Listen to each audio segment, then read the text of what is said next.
Olá, começamos agora o Papo com o Editor, programa de entrevistas do Broadcast Político. Eu sou Daniel Galvão, editor em São Paulo, e vamos entrevistar hoje o vice-governador do estado, Felício Ramute, do PSD. Felício Ramute foi também do PSDB, já foi prefeito de São José dos Campos, cidade do Vale do Paraíba. Ele foi eleito em 2016 pelo PSDB e reeleito em 2020. Em 2022, ele trocou o PSDB e foi para o PSD do hoje secretário estadual de Governo e Relações Institucionais do Estado, Gilberto Kassab. Muito obrigado pela entrevista, vice-governador. Me acompanha o repórter Giovanni Bucci, que também é responsável pelo roteiro dessa entrevista. Eu começo a nossa entrevista perguntando ao senhor a respeito das concessões público-privadas. No ano passado aconteceram 9 leilões, este ano podem ocorrer mais 10 pelo menos, né? Pelo menos é o que tem sido falado. Em 2023, o próprio governador Tarcísio disse que cumpriria as promessas de campanha em relação a essas concessões, e ele deu essa declaração quando ele respondia às críticas feitas pelos grevistas, né, de metrô, CPTM, Sabesp, naquelas greves que foram realizadas contra as privatizações. O que eu pergunto para o senhor, vice-governador, o que há de diferente nessa política de concessões conduzida hoje pelo governador em relação às gestões anteriores? E eu gostaria de saber também qual é a expectativa para o ritmo de concessões para esses próximos 2 anos de governo que restam. Daniel, Giovanni, prazer estar aqui com vocês, poder falar sobre gestão e, claro, sobre política, né? Mas vamos começar falando sobre gestão. Eu sou o presidente do Conselho Estadual de Desestatização, então eu tenho acompanhado todos os projetos executados e aqueles que estão para acontecer, principalmente esse ano, um grande volume de projetos esse ano. Mas já sendo bastante objetivo na sua resposta, primeiro, o conhecimento do nosso governador Tarcísio pela sua passagem no Ministério de Infraestrutura, onde também realizou várias concessões. Uma delas, por exemplo, na área rodoviária, eu posso falar da questão da Dutra, tão importante, uma concessão que há muitos e muitos anos ia sendo apenas renovada, era da época, se eu não me engano, do Fernando Henrique ainda, e ela ia sendo renovada e não modernizada, com novas ferramentas de gestão, de controle, inclusive, dos contratos, e assim o fez, né? Além de outras concessões realizadas, na parte de aeroportos, por exemplo, tão importantes também, feitas pelo então ministro da Infraestrutura, Tarcísio. Então ele conhece da área e trouxe o que ele tinha de melhor em Brasília para estar ao lado dele aqui. Inclusive, você citou a minha experiência como prefeito.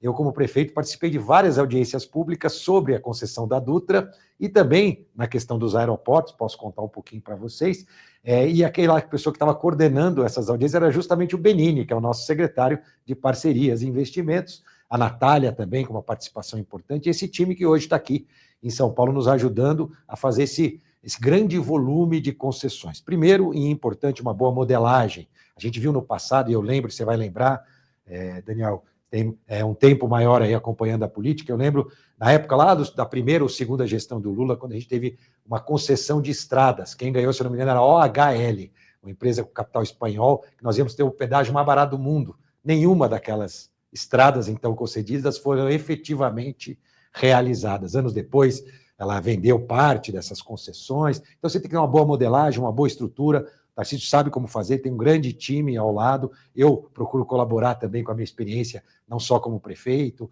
como gestor da própria minha formação de administrador, depois fiz pós-graduação em gestão pública, por isso que a gente conseguiu resultados tão importantes. Mas tem também um outro ponto que eu queria destacar, que é esse conhecimento do governador Tarcísio do universo de Brasília. E ele é importante, você vai falar, mas que isso tem a ver com as concessões de São Paulo? Via de regra, todas acabam sendo discutidas em Brasília, né? Pelos tribunais, por algum tipo de apontamento que deva ter ali também em Brasília. E o nosso governador Tarcísio já tinha experiência com isso, porque fez uma grande gestão à frente do Ministério da Infraestrutura e conseguiu tocar também uma grande agenda de concessões, e aqui no Estado ele não faria diferente. Por isso, esse resultado de concessões esperadas há muito tempo, eu preciso ressaltar, hein? Não só as concessões, nós também destravamos obras que estavam há muito tempo paradas aqui, como o Rodoanel, da época do Covas, né? Se arrasta por 30 anos, nós vamos entregar em 2026. Às vezes, você retomar uma obra é mais difícil até do que você iniciar uma nova concessão. Ou a linha 17, Ouro do Metrô, que agora em 26 também será entregue. Portanto, eu acredito que essa é a grande diferença. Sobre concessões, vice-governador, no caso, haverá essa semana, no dia 28, Norte Alto Tietê, né, linhas 11 e 12 13 CPTM, não é? No caso, sobre esses leilões de CPTM e tal, há uma espécie de, enfim, uma divisão, na opinião das pessoas, porque há críticas envolvendo as linhas 8 e 9 que foram já concedidas, não é? No caso, eu queria saber do senhor como que o governo vai garantir que seja bom, tanto para o mercado quanto para as pessoas que utilizam esse serviço, né, no Estado, enfim. Primeiro, né, o Daniel citou, e você, Giovanni, logo no início da abertura, é da época das concessões e as greves da CPTM. Olha aí, voltamos, parece um déjà vu, né, de algo que aconteceu quando nós começamos essa agenda, e agora, de novo, perto de uma data tão importante quanto a concessão da linha 11, 12 e 13, nós temos convicção que o serviço vai melhorar muito com essa concessão da 11, 12 e 13, mais uma vez, um anúncio de greve. Não envolve as linhas 8 e 9, né, que já foram concedidas, não envolvem demais linhas, a linha 7 Rubi, nem a linha 10, porque é outro sindicato, que inclusive não entraram em acordo entre os sindicatos, e aí a gente vê claramente que se trata de marcar posição, né? O sindicato quer marcar posição de ser contra esta concessão. Isso já foi um compromisso, e você citou bem, Daniel, da nossa gestão, né, de realizar essas concessões. De fato, a gente tem 11, 12 e 13, a 7 já está junto com o trem Intercidades São Paulo-Campinas, foi mais uma concessão, eles assumem a operação da linha 7, e mais para frente nós vamos fazer a linha 10 também. Então, nós não vamos desviar da nossa agenda. A gente entende essas manifestações, e falando para você, Giovanni, sobre a linha 8 e 9, a linha 8 e 9 eram as piores linhas que a CPTM tinha, e por isso que foram as primeiras a serem concedidas. Eram de linhas que já vinham sendo, vamos chamar assim, sucateadas, ou sem a manutenção, o olhar, o investimento necessário ao longo de muitos e muitos anos. Era preciso grandes investimentos, adequações das estações, tudo isso foi sendo deixado de lado ao longo da administração, e a linha 8 e 9, de fato, quando as concessionárias assumiram, elas acabaram tendo uma série de problemas. Hoje, o volume de problemas da linha de 8 e 9 é muito pequeno. Aliás, muita gente compara, né, quando dá um problema na linha, aliás, a linha 11 hoje deu um problema, né? A linha 11, hoje nós amanhecemos com um problema na linha. Então, isso faz parte. No início da concessão, nós tivemos um volume gigantesco de problemas na linha 8 e 9, isso se estabilizou. Não é o fato dela ser concessionada ou não que difere a qualidade do serviço, na nossa opinião. O fato dela ser concessionada ou não aponta para volumes de investimentos, que aí sim, a consequência de um volume de investimentos é a melhoria da qualidade de serviço, e as PPPs garantem esses investimentos, uma boa modelagem garante a melhoria do serviço. Seria muito simplório dizer linha concedida tem problema, linha sem concessão tem problema. Se você olhar as linhas do metrô, a linha mais bem avaliada, né? Linha 4 mais bem avaliada, vem aí a linha 6, a maior obra, maior investimento em infraestrutura da América Latina hoje, mais de 10 mil funcionários hoje dedicados à linha 6 também. Então a gente tem convicção de que com uma boa modelagem, uma estrutura de fiscalização, e aí entra a reforma que nós fizemos na Artesp. Agora a Artesp tem um departamento só de trilhos também, não só rodoviários, quanto de trilhos, e a gente tem a SP Águas regulando uma parte do serviço de água, e também a agência reguladora nossa do Estado de São Paulo com essas missões. Portanto, a gente não só realizou uma concessão pura e simplesmente, mas preparou um arcabouço não só jurídico, legal, econômico, para que a gente pudesse tornar essas concessões realidades e garantir a entrega dos serviços após o grande leilão, a batida de martelo do nosso governador Tarcísio. Eu queria falar agora, vice-governador, sobre a questão das travessias hídricas, né? O presidente da Assembleia Legislativa do Estado de São Paulo, a Alesp, André do Prado, do PL, que foi reeleito, né? Ele disse que a prioridade agora é aprovar a lei de concessão das travessias hídricas, as 14 balsas, né? Segundo a secretaria, eu queria saber em que passo está esse processo e se já tem uma previsão de valor de contraprestação do Estado.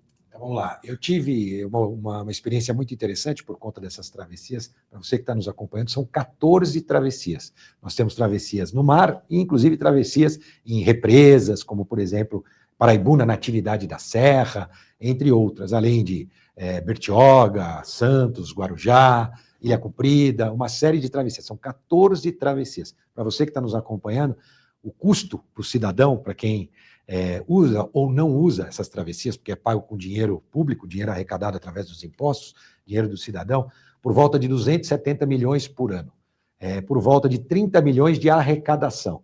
Portanto, um subsídio de 240 milhões anualmente para manter esse serviço, que, ao nosso ver, não tem a qualidade que o cidadão de São Paulo merece. Por isso, as concessões das travessias. E eu, no ano passado, visitei os países que têm o maior número de travessias eletrificadas do mundo.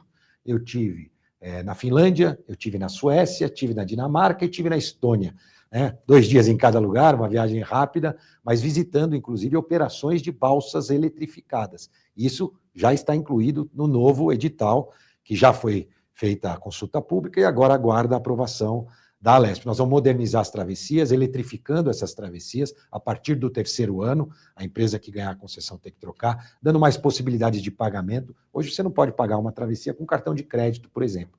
Pode pagar com cartão do Sem Parar, essas coisas, né? O TAG pode pagar em dinheiro, mas não pode pagar com cartão de crédito. Quando você faz uma travessia e faz você vai a pé, por exemplo, você sai, eu brinco que você sai do outro lado defumado, né? O cheiro do óleo diesel, aliás, desses 270 milhões, por volta de 80 milhões é combustível, diesel adquirido pelo Estado para as travessias, já que essa administração hoje é feita diretamente pelo Estado. Contratos de serviço de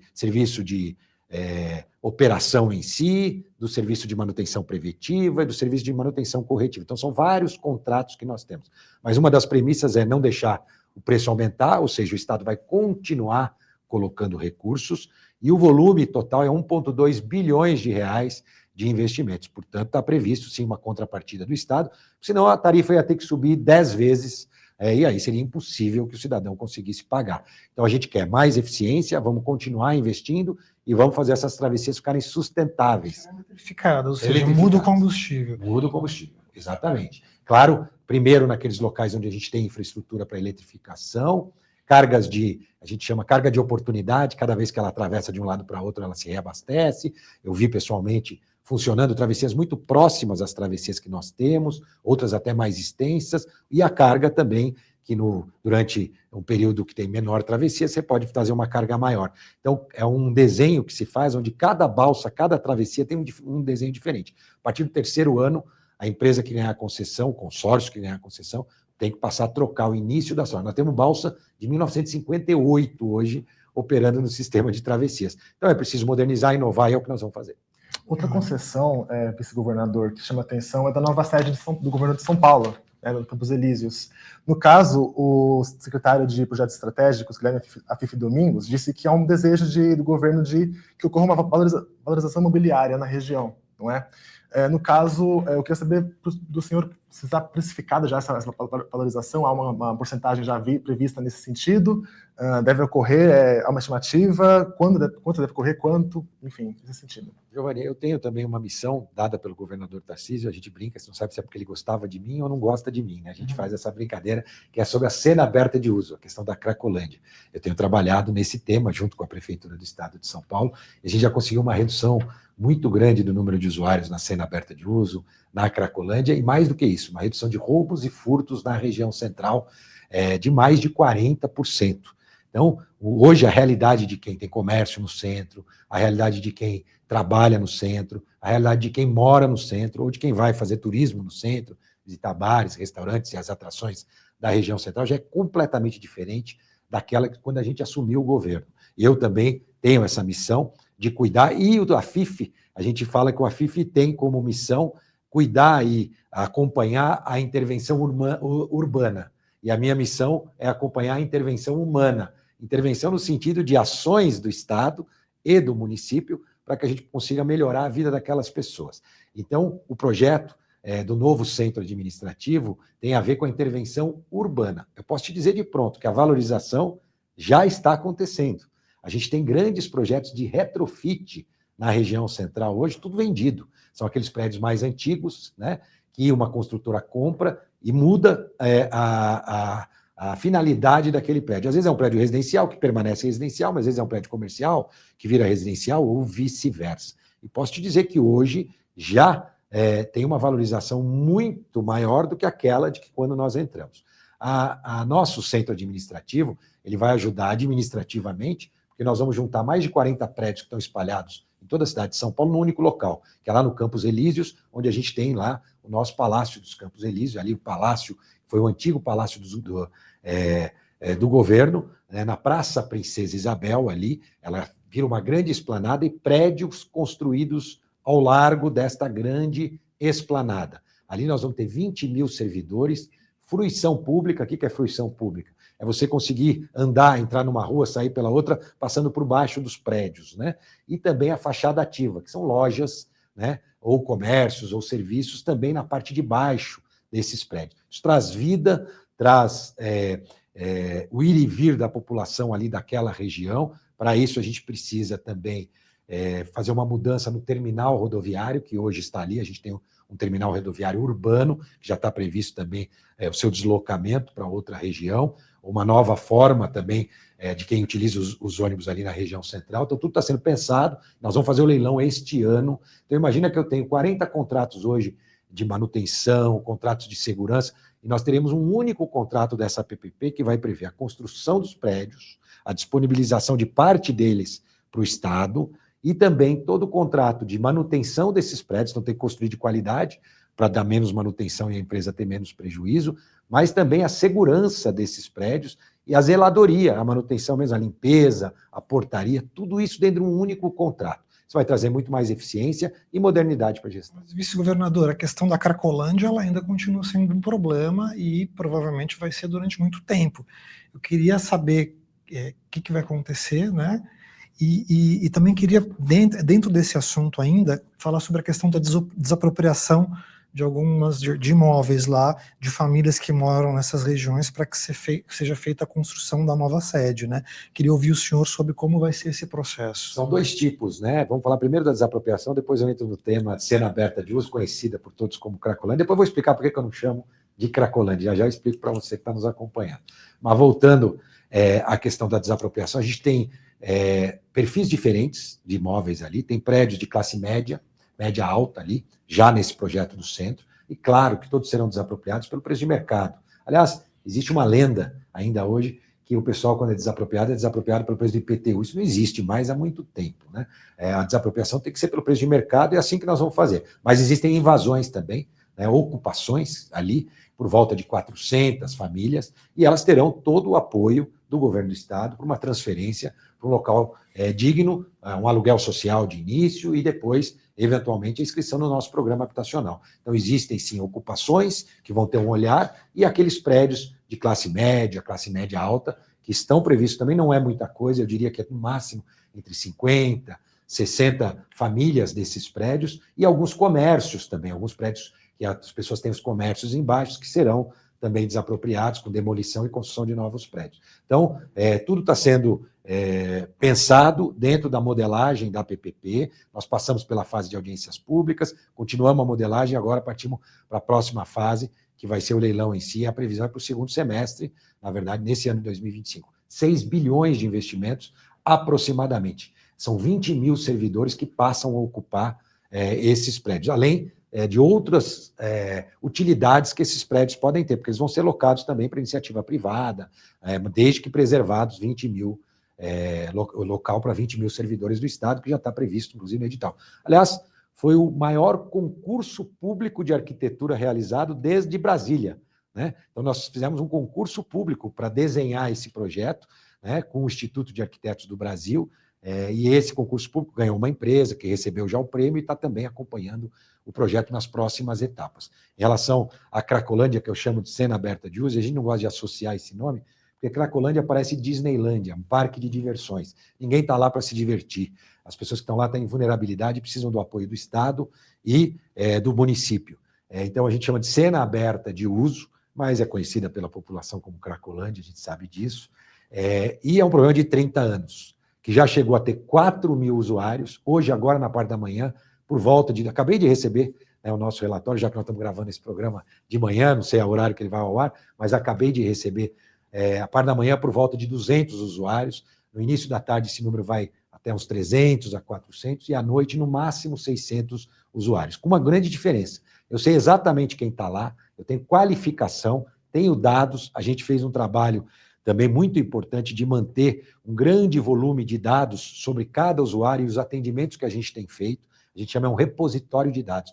Eu fui olhar, Giovanni e Daniel, lá no passado, tudo que havia sido feito, né, pelaquela região, porque essa é uma missão que o governador me deu. E quando eu fui buscar dados, não achei dados de praticamente nada. inclusive dos planos anteriores, sem qualquer preconceito. Tem o programa da época do PT, que eram Braços Abertos, teve programas anteriores da época do Kassab, outros programas de outros prefeitos, e eu queria entender aquilo que tinha sido feito, o que poderia ter sido feito de bom, de ruim. Você não encontra dados de nada. Agora nós temos a Unifesp, junto com a gente, registrando todos os dados são públicos, estão à disposição. Então, eu posso dizer, por exemplo, hoje, que 90% daquelas pessoas que frequentam as cenas abertas de uso têm passagem pelo sistema penitenciário. Passagem. Não significa que eles estão cumprindo pena. Passagem pelo sistema penitenciário.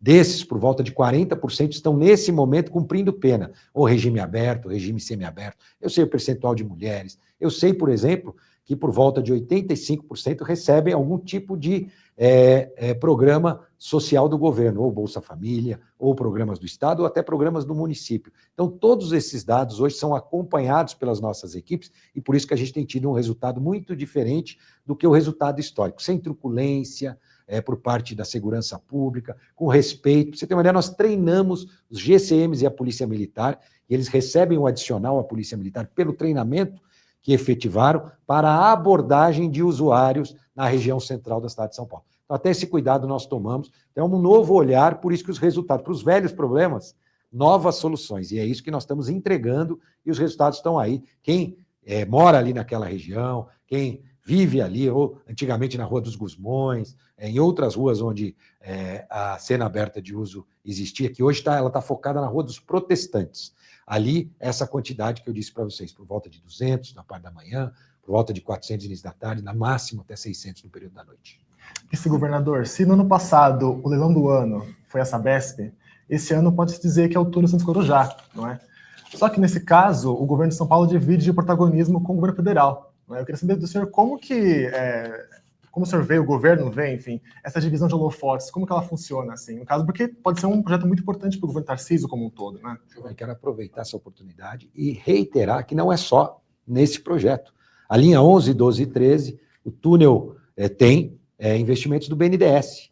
Também nós tivemos no São Paulo Campinas, no nosso trem intercidade São Paulo Campinas, o BNDES também, de forma inovadora, o primeiro projeto do BNDES, que conseguiu garantir o financiamento para o projeto antes mesmo da empresa ganhadora ganhar o leilão. Então, aquela empresa já tinha um projeto, um empréstimo pré-aprovado do BNDES. Então, a gente faz questão, e o governador Tarcísio também, de mostrar onde existe participação conjunta, assim como nas ações com a prefeitura. Isso não desmerece ninguém, nem um lado, nem o outro. Ao contrário, mostra que o diálogo é fundamental para a gente construir cidade, um estado e um país cada vez melhor. Então, e no túnel Santos Guarujá, claro, um protagonista. Quero falar também do metrô. Nós temos a expansão do metrô também, graças a BNDES juntos. Tivemos a aquisição também de trens do metrô, que quem ganhou foi a CRRC, também chinesa, mesma que ganhou o trem Intercidades, onde tem também financiamento do BNDES. Agora, talvez o que o governo federal deu mais visibilidade foi essa questão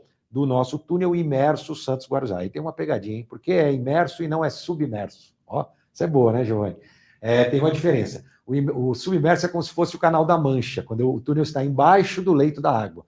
O túnel imerso é diferente, nós vamos construir uma estrutura fora, como se fosse uma grande aduela, um grande túnel quadrado, que a gente constrói do lado de fora e leva depois para dentro do mar e fixa ele lá no fundo do mar. Então, claro que ele tem um rebaixozinho e tal, mas esse é um túnel imerso. Então, uma curiosidade sobre a diferença do túnel imerso e do túnel submerso. Mas, de fato, o governo federal anunciou com pompa e circunstância lá em Santos, ao lado do governador Tarcísio e o presidente Lula, metade do dinheiro é da autoridade portuária, aí sim é dinheiro mesmo do governo, os outros que eu falei são empréstimos, esses são recursos da autoridade portuária, né, por volta de 3 bilhões de um, 3 bilhões de outro, para que a gente torne esse sonho de mais de 100 anos realidade. Vai sair, e finalzinho agora, o leilão já está até marcado, né, se eu não me engano é novembro, né, agosto, o leilão está marcado, novembro, o leilão marcado, para que a gente possa tornar realidade o túnel Santos Guarujá. Está caminhando muito bem, as licenças são por responsabilidade do Estado, construção por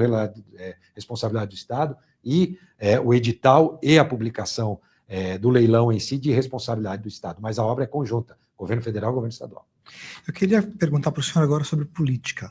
Recentemente, o presidente nacional do PSD, o secretário Gilberto Kassab, ele disse num evento que o governo Lula estaria caminhando mais para a esquerda, né? Ele chegou até a dizer, em outra oportunidade, que o ministro da Fazenda, Fernando Haddad, é um ministro fraco, embora depois ele tenha amenizado a fala.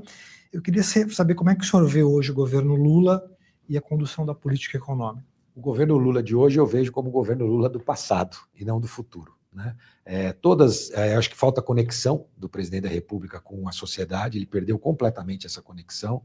Vi de alguns programas que ele lançou e que foram um verdadeiro fracasso. Vou citar um deles, por exemplo, quando ele resolve regulamentar as plataformas, né? Aqueles que prestam serviço para as plataformas de entregas, como iFood ou Uber, e aí ele resolve estipular a carga horária de trabalho, pagamento de taxas sindicais, e os próprios prestadores de serviços saem contra um projeto que morreu no ninho, morreu antes de nascer. Isso mostra, na minha opinião, um distanciamento, falta de sensibilidade política mesmo. Eu acho que o presidente Lula ele está no passado e não com olhar no futuro. Então, isso faz com que uma série de atitudes tomadas pelo governo acabem levando para um caminho que a gente acha incorreto. Junta-se a isso também a sua prática de gastar mais do que arrecada. Aliás, quando a eleição começa a chegar perto, pior ainda. A gente já vê que eles têm alguns planos aí no forno para continuar com essa gastança. Enquanto no governo do Estado, o governador Tarcísio e nosso time faz justamente o contrário, faz a lição de casa, enxuga a máquina, faz concessões, privatizações, fecha empresas. Agora, recentemente, a MTU, que passou a sua responsabilidade agora da própria Artesp. Então, quando a gente faz a lição de casa, o governo Lula vai no sentido contrário. Então, para mim, esse é um grande erro. Sobre a fala do nosso secretário Kassab, ex-ministro, prefeito, também ex-prefeito, ele falou aquilo que, na verdade, se escuta nos corredores de Brasília, e não era bem que o ministro era fraco, mas ele estava enfraquecido porque, na verdade, dentro do governo, não se sentia aquela força necessária dada pelo próprio presidente ao ministro. Ou seja, que o ministro não tinha a força necessária que ele precisava para justamente ele fazer um embate que é natural dentro até de um próprio governo com os demais ministros, com os demais ministérios, buscando eficiência, né, no gasto dos recursos públicos. E é nisso que o Kassab acabou expondo. Como há muito não se escutava o Kassab falando sobre essa avaliação do governo, se causou uma estranheza, mas é algo que é comum, inclusive, nos corredores lá de Brasília. Mas, obviamente, que a minha avaliação sobre o governo Lula é um governo do passado e não um governo do futuro. O senhor defende a saída do PSD, do governo federal? Não, veja bem, nós temos o PSD, vou ser muito claro nessa questão. O PSD é um partido de centro, nós temos gente mais à esquerda e mais à direita. Eu sou do espectro mais à direita, né? E todo mundo sabe disso, é natural pelas minhas posições como prefeito, como político ao longo dos 20 anos da minha luta dentro da cidade de São José dos Campos, né, onde eu iniciei minha carreira política, foi justamente contra o PT, né? Eu tive a oportunidade de me tornar prefeito, disputando contra o prefeito que estava indo para a reeleição pelo PT. Então, mas nós temos o Nordeste, por exemplo, que nós temos muita gente do PSD que é alinhada à centro-esquerda, né? Na região do Nordeste. Então, a gente entende, né, que exista essa pluralidade dentro do próprio PSD e é positiva. Então, ficou muito claro, quando o próprio Kassab permanece em São Paulo e permanece numa secretaria, fica claro que o nosso PSD de São Paulo está mais alinhado, obviamente, na centro-direita. E alguns que apoiaram, inclusive, a eleição do Lula são aqueles que ocupam, e é legítimo que ocupem esses cargos que ocupam nos ministérios. Então, não me causa nenhuma estranheza nisso. O PSD é um partido liberal para produzir, social para repartir, e é natural que a gente tenha visões diferentes. Eu acho que elas acrescentam para o partido. Vice-governador, para a gente encerrar, já estamos caminhando para o final. Nossa, passou muito rápido. Tem conversas aí no meio político que apontam que o governador Tarcísio deve ter um novo vice se ele optar pela reeleição, podendo ser até mesmo um nome que é ventilado do presidente da Alesp, André do Prado, ou do próprio Gilberto Kassab, secretário. Como é que o senhor se sente em relação a esses rumores e qual seria o futuro do senhor nesse caso específico? Primeiro, muito tranquilo e calmo, até porque são pessoas que estão pleiteando o cargo que eu ocupo hoje. Isso, né, me causa, né, até, vamos dizer, eu vejo com muita alegria que tanta gente boa almeja estar no lugar onde eu estou, né? Tenho certeza que dos nomes citados, todos podem contribuir, né, num futuro governo do governador Tarcísio na sua reeleição, mas é muito cedo para se discutir chapas, né, partidárias para uma reeleição até mesmo do governador. É claro que existe um cenário natural, né, que é um cenário de se manter a chapa já existente, mas é natural também que outras forças políticas queiram se apresentar nesse momento. O senhor defende que o governador seja candidato à reeleição, né, porque agora com o Bolsonaro inelegível, caso ele não recupere a elegibilidade dele, a direita tende a se movimentar para um novo nome, né? Primeiro que é o caminho que o próprio governador defende, e não eu. E ele já deixou isso claro, mas não só quando ele fala.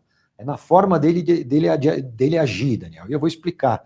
Ele não perde um minuto sequer com essa agenda presidencial. Aliás, vocês já viram muitos governadores que no primeiro dia que assumiram o governo do estado de São Paulo já pensavam naquilo, né?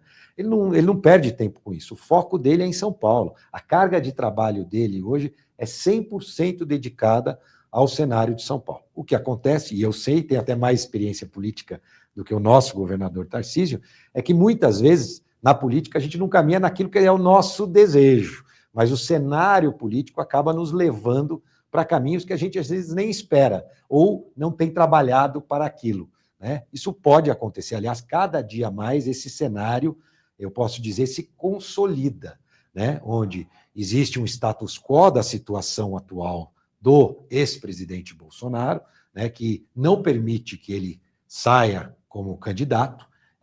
Esse status quo o mantém hoje como inelegível.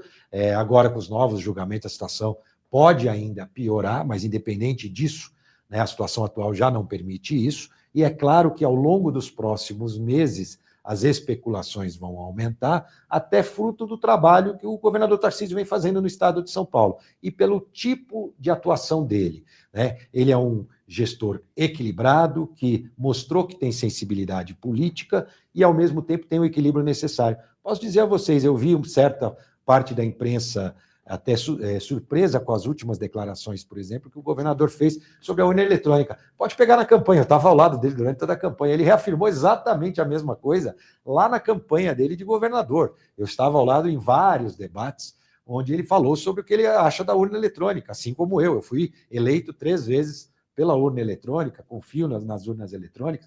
Então, às vezes, existem comentários que são para desestabilizar, às vezes, a própria relação dele com o Bolsonaro.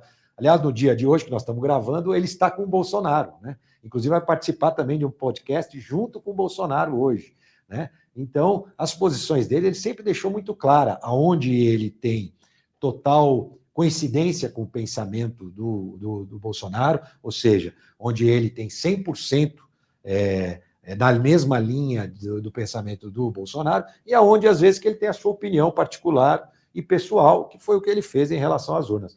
Mas é isso que, na minha opinião, dá a ele o cacife necessário para que, se a realidade política apontar que ele possa ser a opção da direita para um futuro mandato, uma futura candidatura e, consequentemente, um futuro mandato à presidência, ele seja a pessoa certa. Então, agora as especulações aumentam e é natural, porque é fruto do trabalho que ele realizou ao longo desses 2 anos e meio de mandato. Vice-governador Felício Ramute, eu agradeço muito pela sua entrevista. O Papo com o Editor termina agora. Eu agradeço por ter aceitado esse convite. Obrigado ao Giovanni Bucci, nosso repórter, e também ao Cláudio da Luz, que fez a nossa ponte remota. E até a próxima edição do Papo com o Editor.